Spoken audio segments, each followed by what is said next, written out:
하나님의 말씀 시편 84편 1절에서 4절에 있는 말씀까지 한 절씩 나눠서 읽고 마지막 절은 같이 읽습니다. 제성경 구약성경 864쪽에 있습니다. 만군의 여호와여 주의 장막이 어찌 그리 사랑스러운지요. 내 영혼이 여호와의 공전을 사모하여 생각하며 내 마음과 육체가 살아계신 하나님께 의존하이다. 나의 왕 나의 하나님 만군의 여호와여 주의 제단에서 습을 얻고 제비도 새끼들 보금자리를 얻었나이다. 주의 집에 사는 자들은 복이 있나니 그들이 항상 주를 찬송하리이다. 하나님께서 기뻐하시는 것은 우리가 하나님 앞에 많은 일을 하는 것도 기뻐하는 일들이지만 그보다 더 하나님이 기뻐하는 삶은 하나님과 동행하는 삶입니다. 하나님과 동행하는 삶을 살아가는 겁니다. 무엇으로 우리가 하나님과 동행하는가? 주의 말씀으로 우리가 하나님과 동행하며 사는 겁니다. 말씀을 기억하고 말씀대로 사는 것이 곧 하나님과 동행하는 삶입니다. 특히 우리가 육신의 장막을 아직 입고 있습니다. 우리가 새로운 장막, 영원한 몸, 예수님과 같이 변화된 그러한 새 몸을 우리가 입기까지 우리는 제한적이고 공간적이고 연약한 몸을 가지고 살아가야 됩니다.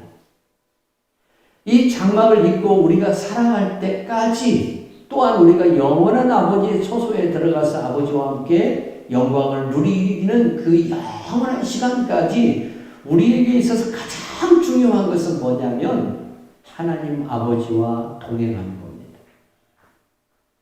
여러분들이 그리에 실족하지 않습니다. 주님과 동행하는 삶이 얼마나 우리들에게 중요한 것인가는 사울왕을 통해서 우리가 살펴볼 수가 있습니다. 그가 하나님의 말씀에 순종했다면 사무엘 선지자는 이렇게 이야기를 합니다. 당신이 하나님으로부터 들은 말씀을 순종했다면 당신의 아들들을 통해서 당신의 나라가 하나님께서 당신의 나라를 영원히 영구히 그렇게 세워나갈 것이라고 말씀했습니다. 그러나 그가 하나님의 말씀을 순종하는 그 시간부터 하나님은 그를 떠나십니다. 결국 하나님이 그와 동행하지 않는다는 겁니다. 하나님이 우리와 동행하지 않으면 우리는 어떻게 될까요? 불행해집니다. 버림을 받는 것으로 끝나는 게 아니라 우리의 삶은 육체가 되어서 결국 멸망에 이르게 됩니다. 하나님과 동행하는 삶이 되시기를 바랍니다. 고라는 시편 84편을 통해서 다윗과 동행하고 있습니다. 성도 여러분, 내가 힘들고 어려울 때 내가 정말 모든 것을 잃어버렸어요. 그때에 끝까지 나와 동행하는 사람이 있다면 그 사람은 정말 훌륭한 사람이고 그 사람은 행복한 사람입니다.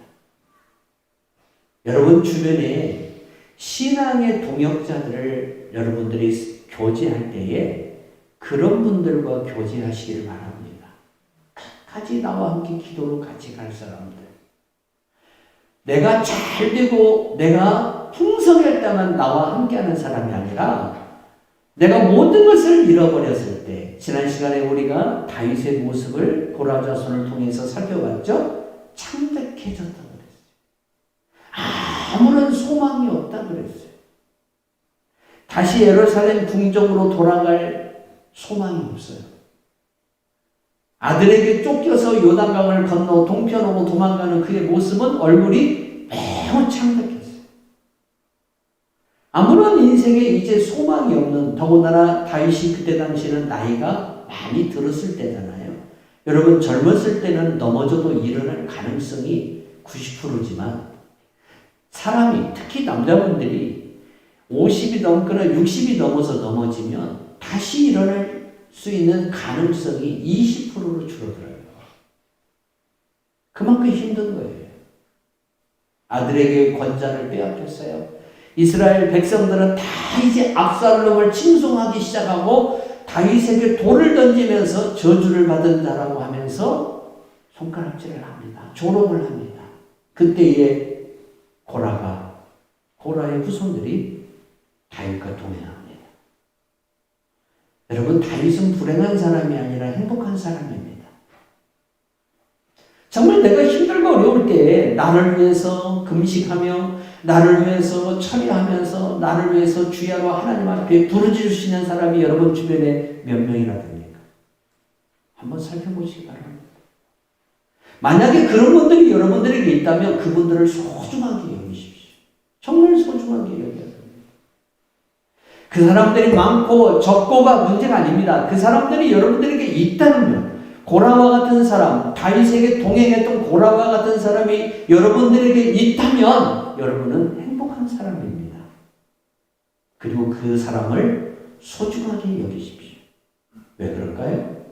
하나님은 나와 동행하면서 내 모든 것을 잃어버렸어요. 그럼에도 불구하고 나와 동행하면서 나를 위해서 부르짖는 그 사람의 기도를 들으시기 때문에 그래요. 고라가 하나님 앞에 부르짖어요. 그의 후손들이 다윗과 동행하면서 부르짖습니다. 하나님, 다시 여호와의 궁정으로 돌아가게 해달라고 합니다. 다시 예루살렘 성전으로 돌아가게 해달라고 합니다. 그러면서 하나님 앞에 간절히 부르짖습니다. 그때 하나님이 어떻게 역사를 하는가 보십시오. 여러분, 사무엘 하를 보면 다윗이 왕으로서 재임할 때의 역사가 기록이 되어 있어요. 압살롬에게 쫓겨날 때 아히도멜이라는 다윗의 신복이 있었어요. 근데 이 신복이 배반을 한 거예요. 그리고 자기 아들하고 영모를 해가지고 자기를 권좌에서 쫓아내버렸어요. 그런데 하나님이 누구를 그 압살롬의 그 정권, 새로 세워진 그 정권 안으로 누구를 집어넣습니까? 다윗의 친구 후세를 집어넣습니다. 그리고 후세가 들어가서 아히도벨의 계략을 완전히 무너뜨려 버립니다. 여러분, 누가 기도할 때, 고라 자손이 기도할 때 하나님이 일하십니다. 하나님이 역사하십니다.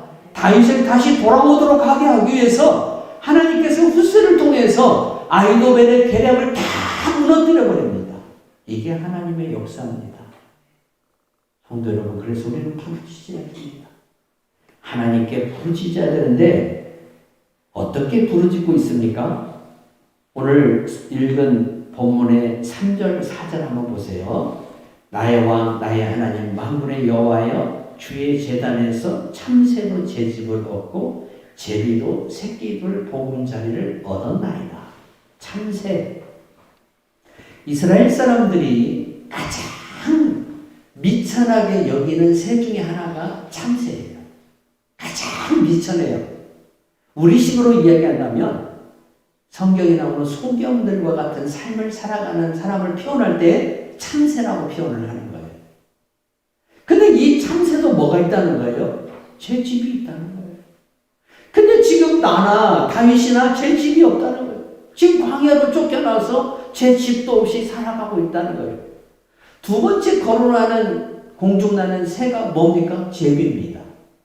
제비인데 이 제비 히브리어 성경 시편 84편을 보면 이 제비가 뭐라고 히브리어로 기록이 됐냐면 데로로라고 기록이 되어 있어요. 데로로라고 기록이 되어 있어요. 근데 이 데로로란 말이 여기에서만 나오느냐? 아니에요. 출애굽기 30장 22절에서 25절에 보니까 관유를 만드는 모략이 있습니다. 여러분, 모략은 어디에다가 쓰는 향품이죠? 죽은 사람의 시신에 발라서 부패를 방지하는 그러한 향품입니다. 이 모략을 뭐라고 이야기하냐면 데로로라고 그랬습니다. 데로로. 똑같은 단어를 쓰고 있어요. 제비라는 단어와 모략이라는 단어를 같은 히브리어 단어로 데로로라고 사용하고 있다는 거예요. 무슨 의미가 있을까요? 성경은 정말 알면 알수록요 신비롭고 정말 하나님의 은혜가 대단하다는 사실을 깨달을 수 있어요. 어느 날 히브리어를 잠깐 보다가 여러분 제비도 대로로 되어 있고 출애굽기 30장에 나오는 이 모략도 대로로 되어 있다는 사실을 봤어요. 왜 이러지? 왜 분명히 다른 물품인데 하나는 살아있는 공중을 나는 새고 하나는 죽은 시신에 바르는 그러한 모략인데 왜 같은 단어를 사용하고 있나요? 이 의문이 제 안에 물음표로 딱 왔어요. 그래서 이걸 찾아보기 시작합니다. 여기저기 찾아봅니다. 근데 이렇게 나옵니다. 성도 여러분, 모략은 예수님이 탄생했을 때에 동방박사들이 가지고 온 향품 중에 하나입니다. 탄생하는 아이한테 모략을 주는 것은 안 맞습니다. 안 그렇습니까? 황금을 주는 것은 맞습니다. 동방박사들이 황금을 주었습니다. 여러분, 아이들이 돌이 돌아오면 태어나서 1년이 되면 주변 친척분들이 뭘 줍니까? 황금을 줍니다. 금반지를 줍니다. 누런 금반지를 주죠. 이 금은 사람의 생명이 장수한다는 그런 의미를 가지고 있기 때문에 그런 의미로 건강하게 오래오래 살아나고 주는 그런 선물이죠. 근데 모략은 어울리지가 않아요. 이제 태어난 아이한테 죽으면 바르라고 주는 향품이 바로 모략이거든요. 근데 예수님한테 동방박사들이 모략을 가지고 왔다는 거예요. 이게 여러분 굉장히 의미 있다는 거죠. 무엇과 관련되어 있어요? 이 아이는 인간의 죄를 대속하기 위해서 십자가에 죽어야 한다는 것을 모략을 통해서 상징적으로 보여주고 있는 거예요. 그러면 제비는 뭘 의미할까요? 여러분 공중에 나는 제비를 한번 보십시오. 봄이 되면 요즘은 참 제비 구경하기가 힘들어졌어요. 그런데 얼마 전에 시골에 한번 가니까 제비들이 오고 가요. 몇 마리가 돌아다니고 있어요. 날아다니고 있어요. 이 모습을 보면서 시편 84편의 말씀이 생각이 나요. 제비도 제 집이 있다고 그랬어요. 제비하면은 무엇을 의미하냐면 자유예요, 자유.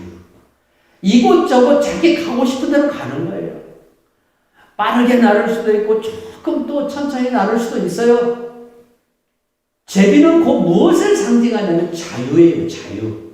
그러면 모략과 이 제비는 어떤 관련성이 있을까요?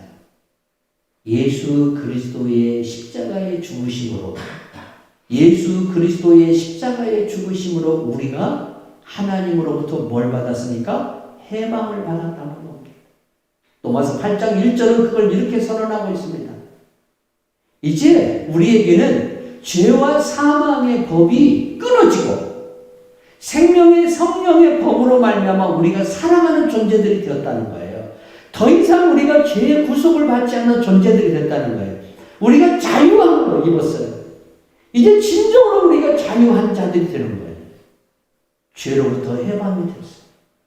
원죄로부터 또 내가 짓는 자범죄로부터 내가 완전히 해방이 되어서 하나님 앞에 담대히 나아갈 수 있는 내가 하나님의 보좌 앞에 담대히 나아갈 수 있는 자유함을 내가 얻었다는 겁니다.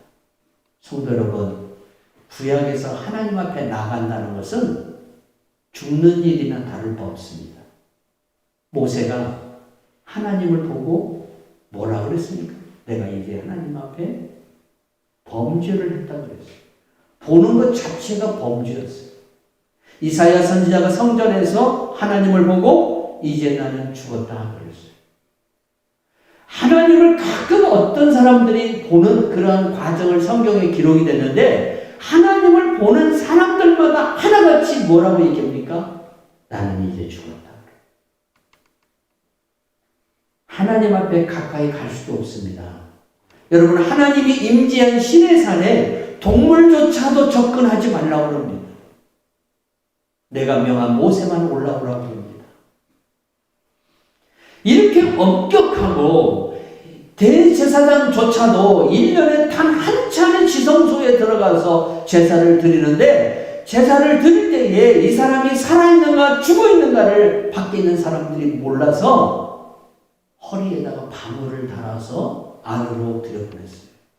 지성소 안으로 들여보냈어요. 대제사장이 제사를 드리다가 하나님의 영광을 조금이라도 범하면 그 자리에서 즉사를 했어요. 그런데 그런 엄청난 두려우신 하나님 앞에 우리가 이제는 아바 아버지라고 부른다고 그랬어요. 아람어예요. 아바라는 말은 아빠라는 말이에요. 우리식으로 번역하면 아빠. 아이들이 아버지라고 부르는 나이가 되면 이제 청소년기를 지나서 좀 청년이 됐을 때 아버지라는 단어로 바뀌었죠. 그런데 어렸을 때는 대부분 아빠라고 그래요. 커서도 아빠라고 하는 아이들 참 많죠. 그 말은 당신과 내가 가장 친밀하다는 뜻입니다. 친밀하다는 겁니다. 가깝다는 겁니다. 아버지라는 용어보다는 아빠라는 용어가 더 가깝습니다. 어머니라는 용어보다는 엄마라는 용어가 더 가까운 겁니다. 그런데 3살 먹은 아이가 자기 아버지한테 아버님 하면 좀 그렇잖아요.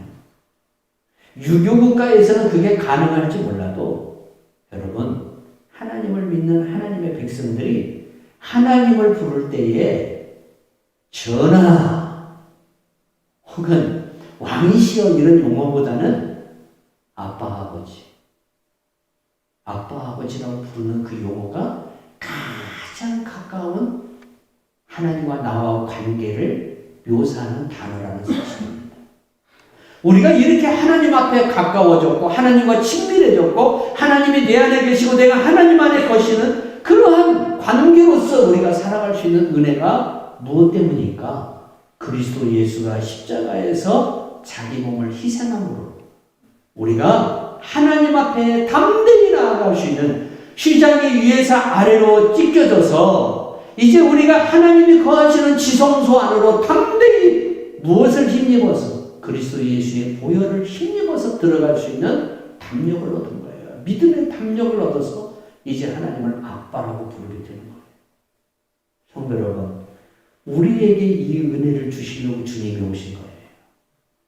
그리고 주님이 이 땅에 오셔서 이 은혜를 우리들에게 주셨습니다. 그래서 데로로라는 말은 곧 어떤 말이냐면 그리스도 예수의 은혜로 모략을 바른 그 예수 그리스도, 쉽게 말하면 썩지 않도록 그 향품을 시체에 바르는 것을 의미하고 예수 그리스도의 십자가의 죽으심 이 사건을 통해서 우리가 진정한 자유를 얻는 성도가 되었다는 것을 뜻하고 있습니다. 그러니까 시편에서 지금 고라자손이 무슨 이야기를 하는 거예요?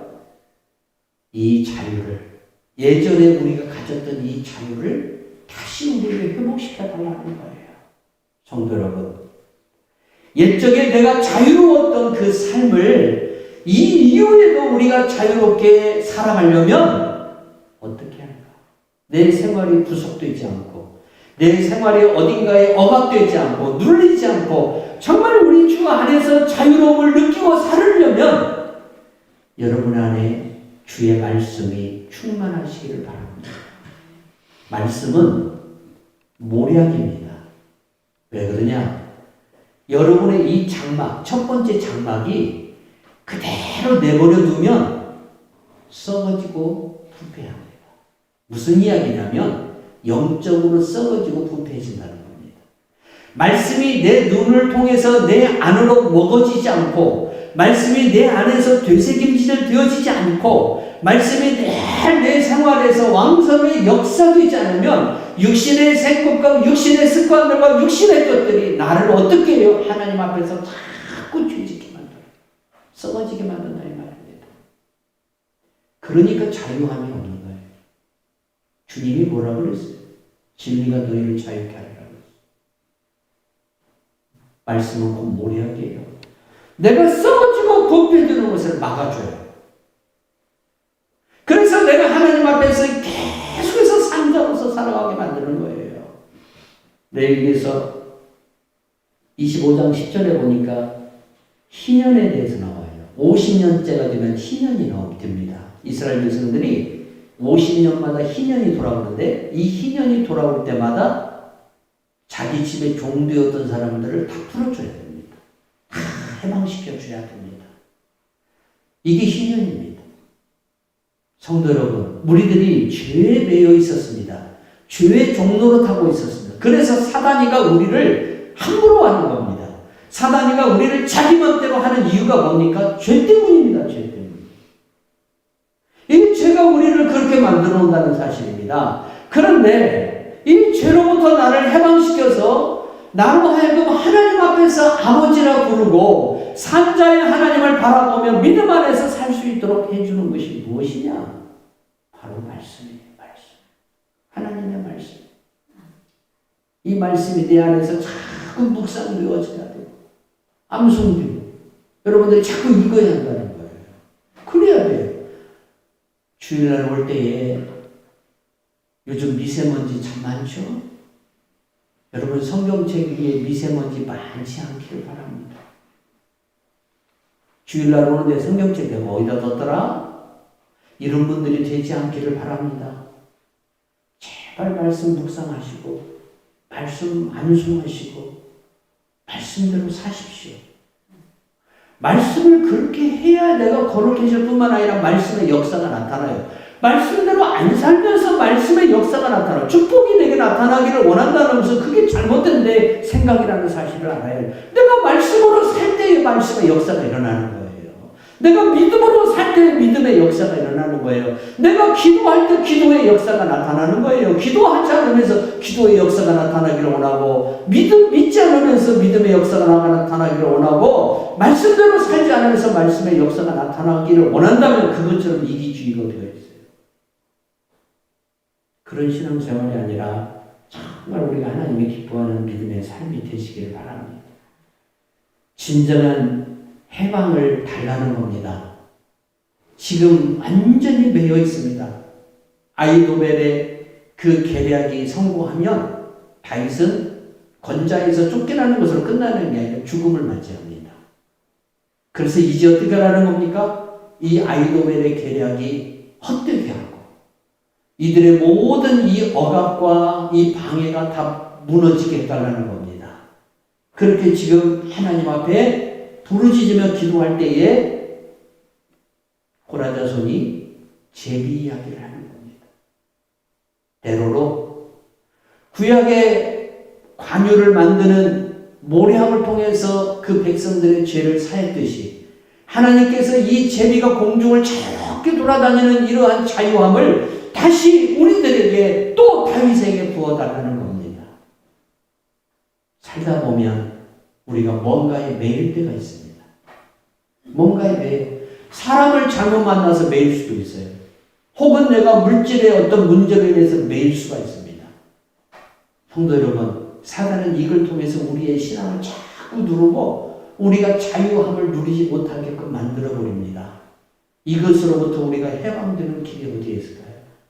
여러분 안에 있는 진리가 있습니다. 이 진리의 말씀을 묵상하시면서 진리의 말씀을 행하십시오. 그러면 어느 날부터인가 여러분들에게 자유가 오기 시작합니다. 자유로움이 오기 시작합니다. 이게 하나님의 말씀의 신비라는 겁니다. 고라 자손은 누구입니까? 고라는 모세를 대적하다가 땅이 갈라져서 죽은 사람입니다. 민수기서 26장에 보니까 모세를 대적하다가 모세의 사촌이에요. 사촌. 그러니까 모세와는 한 집안 사람이에요. 아주 가까운 사촌 관계인데 모세를 대적했어요. 누가? 고라가. 그러다가 어떻게 하느냐? 하나님이 여호와의 성막 앞으로 나오라고 그래요. 고라도 나오고 모세도 나오고 하나님이 심판하시는데 땅이 갈라져요. 고라가 서 있는 자리에 땅이 갈라져가지고 그 땅속 깊은 곳으로 스올이라 그래요. 우리가 그곳으로 고라가 땅에 삼킨 바 되어버려요. 그런데 다행스러운 것은요. 정말 이게 하나님의 은혜라는 거예요. 고라의 자녀들이 아버지와 함께 하지 않았어요. 이게 은혜예요. 누군가 나를 죄를 짓는 것으로 데리고 가려고 할 때, 나를 유혹할 때, 내가 그 사람과 동행하지 않고 그 사람과 함께 하지 않는 것이 복이라는 겁니다. 그러므로 인해서 내가 외로울 수도 있습니다. 내가 누군가로부터 외면을 당하면 외롭기도 하고 고독하기도 하지만 그러나 그 외로움과 고독함이 도리어 축복이라는 사실입니다. 왜 그럴까요? 죄는 불을 가져옵니다. 화를 가져옵니다. 죄는 하나님의 진노를 가져옵니다. 비록 내가 세상과 동행하지 않음으로 인해서 오는 외로움과 고독함이 있을지라도 그러나 그 고독함이 도리어 나에게 뭐가 되느냐? 유익이 되고 기쁨이 되고 축복으로 나타난다는 사실을 명심하시기 바랍니다. 그래서 내 몸을 주에 내어주지 말아야 됩니다. 사랑하는 성도 여러분, 민수기서 26장에 보니까 고라가 나오죠. 이 고라가 땅이 갈라져서 죽어요. 그런데 하나님은 참 은혜의 하나님이에요. 고라의 자손들이 아버지의 반역에 함께하지를 않아요. 그래서 고라의 자손들이 다 살아남아요. 자녀들은 하나님으로부터 재앙을 면해 하나님이 고라의 자손들을 징계를 하지는 않아요. 이게 은혜예요, 여러분. 이것이 하나님의 은혜라는 거예요. 그런데 우리나라에서도 조선시대나 여러분 특히 이 독재정권 시대 때를 지내면서 우리가 무엇을 많이 봤죠? 한 사람이 만약 국가의 어떤 대통령을 모해하거나 어떤 문제가 생기면 사촌, 팔촌까지 다 연좌제로 묶어서 그 사람들은 공무원 쪽으로 갈 수 없고 아무런 것을 할 수 없는 그러한 생활을 여러분 우리가 지나간 시간 속에서 많이 봐왔습니다. 이스라엘 땅도 마찬가지겠죠. 고라가 비록 죄를 져서 고라 때문에 고라 자신이 죽었지만 그러나 그 아들이 함께 하지 않았어요. 그러므로 인해서 여러분 그 아들은 생명을 거짓받았지만 중요한 것은 아버지가 이름을 더럽힘으로 말미암아 그 아버지의 불명예스러운 명예가 자녀들에게 계속 흘러가잖아요. 그럴 가능성이 매우 높다 이거예요. 저 사람은 저런 집에, 저 사람의 아버지는 그런 사람이야. 저 사람은 뭐 어떤 집안이야. 우리 살아가는 삶 속에서 그러한 것들을 여러분 많이 겪는 분들 많이 있었어요. 간첩으로 몰려가고 여러분 3대가 여러분 고통을 받는 사람들도 있었잖아요. 연좌제라는 거죠. 고라의 후손들도 그럴 수 있었다는 거예요. 그런데 하나님은 어떤 은혜를 주시죠? 고라의 후손들을 통해서 하나님의 영광을 나타내는 일을 하십니다. 더 놀라운 것은요. 역대상 6장 31절에서 38절에 보니까 여러분 고라의 후손들의 족보가 나옵니다. 거기에 누가 나오는지 아십니까? 사무엘이 나옵니다. 사무엘 여러분 잘 알죠? 이스라엘의 정말 대단한 선지자였고 사사였던 사무엘.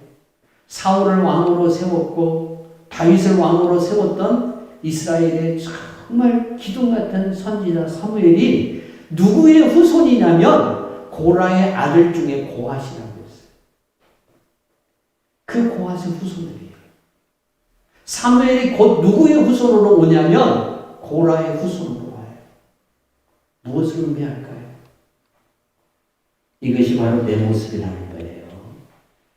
고라의 아들 에비아삽이 자녀를 낳고 그 에비아삽이 낳은 고핫의 후손들이 쭉 이어지면서 무엇이 되느냐? 사무엘까지 옵니다. 그리고 다윗 시대 때 이 고라 자손들이 다윗의 성전에서 쉽게 말하면 성막에서 하나님을 찬양하고 솔로몬 시대 때에는 고라의 후손이 레위지파 사람들이니까 성전에서 일을 하는데 어떤 일을 하냐면 하나님을 찬양하는 찬양대장이 돼요. 찬양대장. 하나님께서 이렇게 고라의 후손들에게 은혜를 주셔요. 조상을 생각하면 멸망을 받을 집안입니다. 고라가 죽을 때에 고라의 자손들도 같이 그 자리에 죽을 수 있잖아요. 왜 그러냐면 여호수아가 가나안 땅을 건너서 여리고성을 무너뜨렸을 때에 그 성에 있는 물건 하나도 도적질하지 말라고 그랬거든요. 그런데 아간이 그 물건을 도적질했다가 나중에 발각이 되지 않습니까? 아간만 죽습니까? 아간과 그의 처와 그의 자녀들까지 다 죽음을 당합니다. 그런데 고라는 모세를 배반했음에도 모세를 반역했음에도 불구하고 그의 자손들이 아버지와 함께 하지 않음으로 인해서 생명의 건짐을 받아요. 그러나 연자제라는 게 있잖아요. 쟤네 아버지는 그런 사람이야라는 손가락질 있잖아요. 조롱이 있잖아요. 그런 이 집안에 하나님의 은혜를 주시는데 누가 태어나요? 사무엘이 태어나고 고라의 후손들이 여호와의 성전에서 하나님을 찬양하고 하나님을 예배하는 주도적인 인물들이 된다는 겁니다. 이게 은혜라는 겁니다. 성도 여러분, 우리는 누굽니까? 바울은 우리들에게 너희 아비가 마귀라고 했습니다. 마귀. 우리는 연자제라는 이 걸림돌에서 빠져나갈 수가 없습니다. 왜 그럴까요? 아담이 지은 죄가 원죄가 되어서 계속해서 내려와요. 내 죄 때문에라도 내가 멸망을 받지만 그 이전에 아담이 지은 그 죄가 계속해서 전가되어서 내려와요. 그 아담의 후손으로 태어난 사람으로 태어나는 모든 사람은 다 죄인이에요. 그 죄인이라는 증거가 뭡니까? 죽음입니다. 죽음. 죄의 값은 사망이니까. 내가 죽음이 있다는 것 자체가 내가 아담으로부터 물려받은 그 원죄를 받은 자라는 뜻입니다. 여기에서 벗어날 수 있는 자가 없습니다. 아니, 아담이 죄를 졌는데 왜 내가 죄인이 됩니까? 라고 물을 수도 있지만 그 죄가 계속해서 전가된다는 거예요. 그런데 이 죄를 끊어버렸어요. 주님이 십자가에서 아담으로부터 내려온 이 원죄를 다 끊어버렸습니다. 그것뿐만 아닙니다. 내가 짓는 죄가 있잖아요. 자범죄라고 그러잖아요. 이 죄로부터도 내가 완전히 해방되어서 내가 하나님 앞에 항상 믿음으로 말미암아 자유함을 누릴 수 있는 은혜를 내게 하나님이 주셨습니다. 그런데 우리가 이 은혜를 받기 이전에 마귀를 아버지로 삼겠습니다. 마귀가 우리 아비였다는 사실입니다. 우리가 마귀를 아버지로 섬겼다는 것을 여러분 하나님이 생각하시고 기억하시고 그것을 자꾸 고뇌하시고 자꾸 묵상하시면 아유 저 망할 것들 그렇게 계속 이야기하실 거예요. 그런데 우리 하나님은 이전 것은 다 지나갔고 보라 새 것이 되었다고 하면서 우리의 이전의 것들을 묻지를 않으셔요.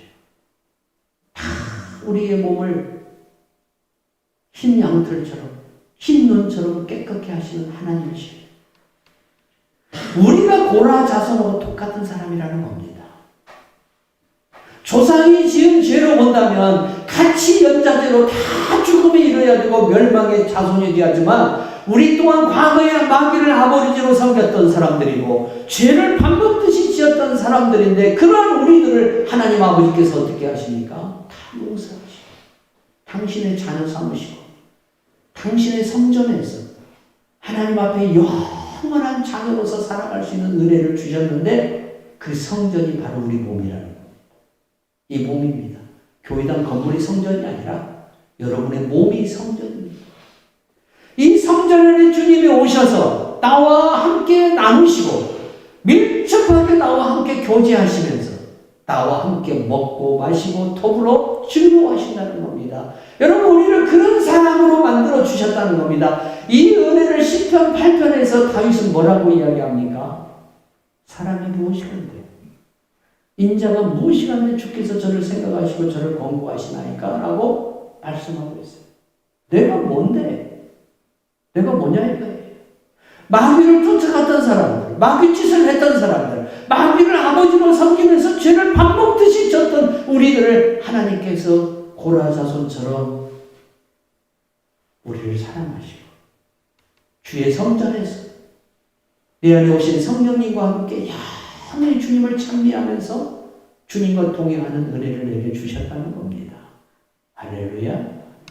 그래서 우리는 왕이신 진정한 왕이신 예수 그리스도를 온전히 믿음으로 섬기면서 살아가는 성도가 되어야 될 줄로 믿습니다. 시편 84편은 바로 그런 내용입니다. 그런 내용이 여기 기록이 된 거예요. 다시 말하면 우리는 은혜 받은 자라는 겁니다. 이 큰 은혜를 받은 자라는 겁니다. 성도 여러분, 이 은혜를 우리가 잃어버리면 안 됩니다.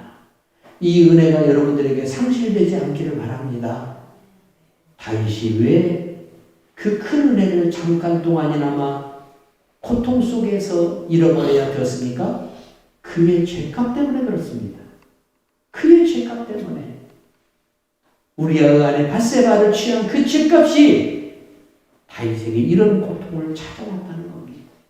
그러나 그 고통의 값을 치르고 있는 다윗과 함께 동행하는 고라를 한번 보십시오. 그도 옛적에는 조상들이 죄를 지은 사람입니다. 그러나 하나님께서 그 고라의 후손들에게